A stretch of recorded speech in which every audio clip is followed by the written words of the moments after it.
for the 47th year in a row with more than 100 films from 36 different countries. This year's Frameline Film Festival is an event that you're not going to want to miss out on.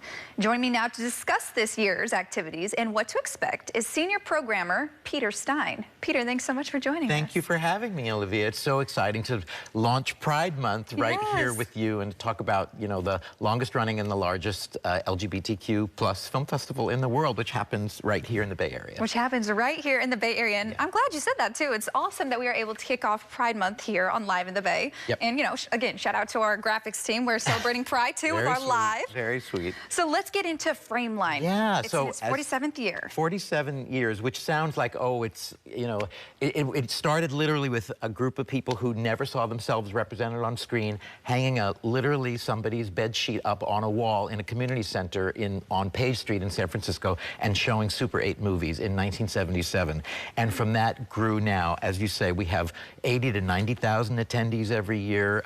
We're screening this year, not only in San Francisco at our wonderful legendary Castro Theater, which is kind of our home base, but also in neighborhood theaters in San Francisco at the Vogue and the Four Star and the Balboa, at the Roxy Cinema, and this year a wonderful set of a dozen films at the New Parkway in Oakland, because we want to be where our community is as well. And we have, as you say, films from 36 countries, including countries where it's still dangerous to be gay or lesbian, let alone to try to make films and that are supportive. So there are films from Uganda and Nigeria that are brave and eye-opening, and that's part of what a festival does, is it lets you see images that you just can't get anywhere. Even if you have one of those cool collapsible TVs that I just learned about on your show. Yeah, me too. You know, there are some things that you need to go to a cinema, feel the community, and celebrate the diversity of LGBTQ life and allies' lives all around the world.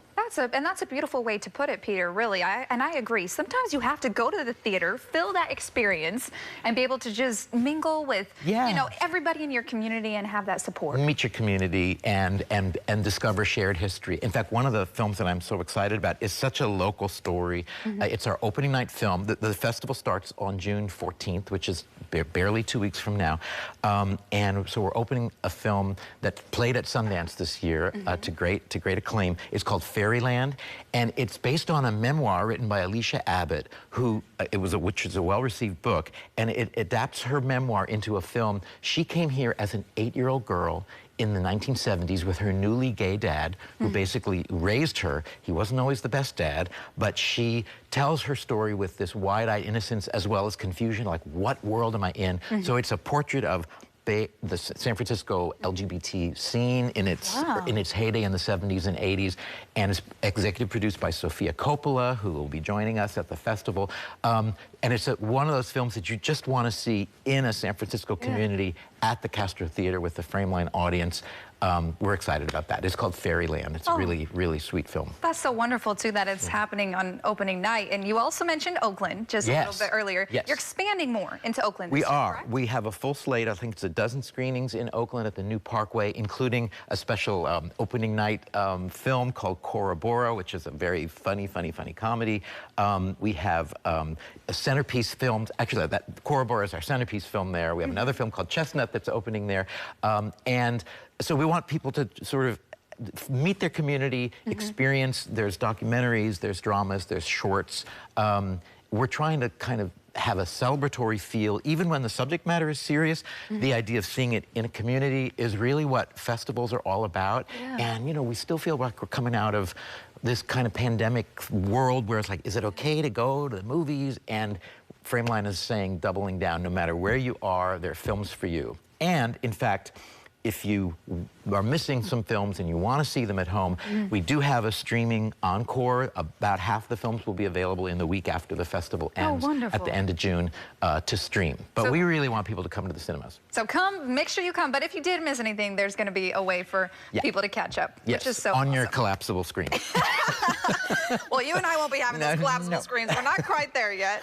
But when it comes to the festival, I know there's going to be so many wonderful films that people can participate in. But what other activities activities can people expect? Oh, yeah. Well, first of all, one of the things that makes the festival different from just going to your local, you know, movie house is we have guests coming from all over the world. Directors, actors, writers, those who aren't on strike. And the excitement of actually meeting the teams who made the films. There's Q&As. We, of course, have parties. We have a wonderful Pride kickoff event the Friday right before the Pride weekend, which is the 23rd of June. We've got a wonderful film called God Save the Queens, which is a fiction film about 4 drag queens from LA who have various PR and life crises and find themselves in a very dysfunctional group therapy experience.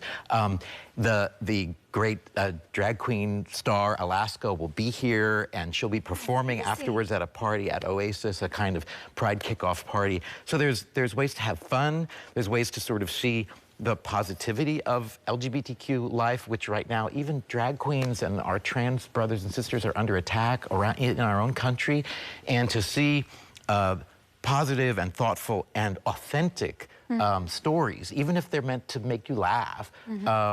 That's kind of what LGBTQ Film Festival like Frameline is really trying to sort of, you know, balance the record here. Yeah. It's like, this is what life is like for us, and we join I want people to join in and have a good time. Well, that's just so wonderful, too, that really is the main message behind this festival. For sure. And in its 47th year, that means almost 50 years you've been going on. Isn't that crazy? That's I know. crazy. I wasn't at the first one, just putting it out there. Not you. We're not dating you. We're not dating you, Peter, I promise. But when it comes to just trying to make it a little bit more unique every single year, what goes into that process? Well, you know, it's sort of like wine in bottles. We're responsive to the vintage of what filmmakers and producers and directors are doing out in the world, but we always want to be finding the stories that we haven't seen yet.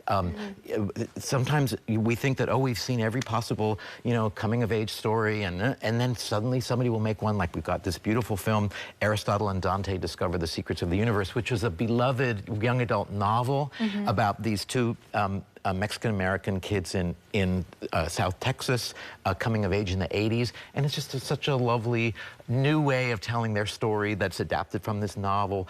We look for stories that just feel fresh to us, and hopefully get the filmmakers and the actors to come, you know, play with us during that time. And another thing that's important to say is that we take for granted that we've got this film festival world in the Bay Area.